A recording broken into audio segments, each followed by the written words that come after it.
Luis Elizondo was interviewed today on Fox Business by Lisa Kennedy, and he explicitly stated that he thinks there's going to be more headlines this week on the UFO issue. And the impression I get is that the story that's going to be covered is very significant. I'm going to play the clip for you so you have context, and then we'll discuss it further. Even Harry Reid knew that. He just tried to keep it secret. Harry. Well, look, I think the secret's out of the bag. And I think there's going to be some more headlines coming up this week that probably people will realize that those individuals who tried to keep it secret are now being held accountable. Congress, for one, is, for example, Senator Marco Rubio and Senator Gillibrand, on a bipartisan effort here, are refusing to allow the Department of Defense and the intelligence community to obfuscate anymore. There's no more hiding behind the green curtain, if you will. Now, hopefully, America is going to know just a small portion of what I was privy to when I was running the program. Now, on Monday, I actually shared with you some tweets by journalist Tim McMillan, who I think touched upon the article that's coming out this week. And I realized after I did a little research that there were a few tweets that I didn't include in what he was saying. So let me share those with you right now, and then we'll dig into what Lou Elizondo had to say today. So this initial tweet by McMillan, I did share with you on April 11th, but let's freshen up on it, and then we'll go into some new tweets by him that I did not share with you on the 11th. Tim writes, "It's not often you get to share the results of an over year-long investigation that helped send a shockwave through the DoD's global intelligence and security operations and UFOs. This week, I'll be doing just that." Political Geeker responds, "That helped send a shockwave through the DoD's global intelligence and security operations and UFOs? Send shockwaves to the DoD about UFOs and their intelligence security operations dealing with them?" McMillan responds, "Some purely UFO faithful may not immediately understand the impact, but people who are at least vaguely familiar with the DoD or Pentagon will likely be like," and then it shows a GIF of a very surprised response. And then Political Geeker responds to that tweet, "Now I'm really excited. Part of why there are so many ignorant takes in UFO world from both believers and debunkers is because they have no idea how government works at all." To which Tim McMillan responds, Agreed.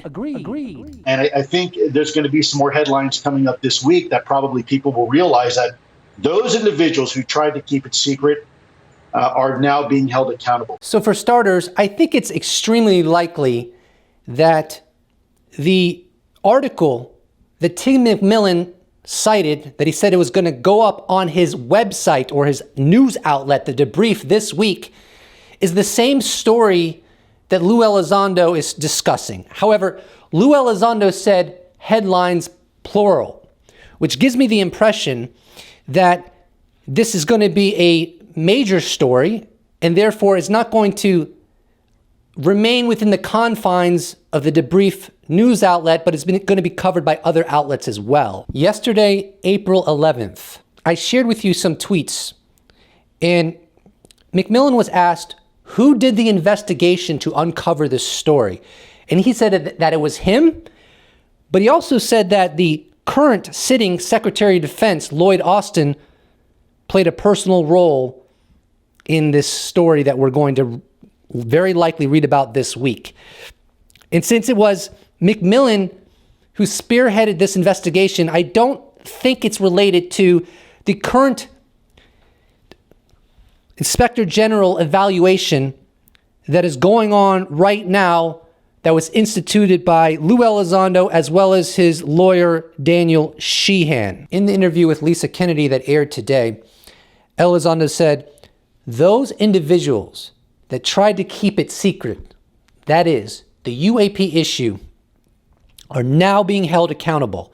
And then he cites the efforts of Congress and specifically Marco Rubio and Kirsten Gillibrand, both senators, who played a major role in a bipartisan effort to stop the Department of Defense as well as the intelligence community from obfuscating on this very serious, mysterious enigma.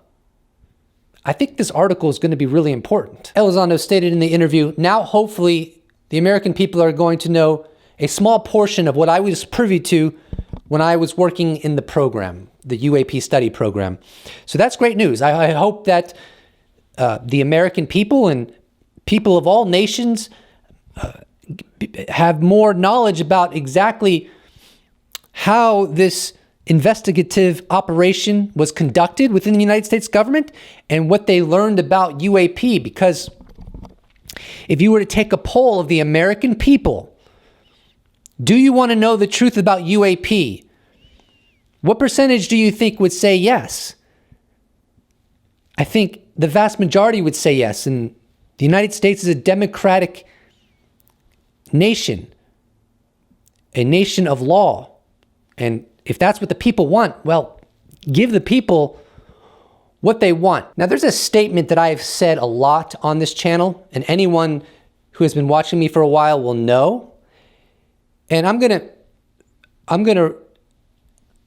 perform that statement for you in a little bit, but I want to tell you why I haven't stated it in a while. And that's because every human being has a cringe quotient. And it is not a renewable resource. It gets exhausted over time, and ultimately you don't have much left. But there's a little cringe left in my tank, and I think this is a good time to use that cringe for the betterment of my audience. And I think this statement really applies to what appears to be happening within the United States government as it pertains to the UAP issue. The house of cards is falling, baby. There's no more hiding behind the green curtain, if you will. Now, hopefully, America is going to know just a small portion of what I was privy to when I was running the program. Special thanks to all patrons, YouTube members, those that have bought merch, those that have given me one-time donation. I couldn't do without you. Thank you so much. See you in the next episode.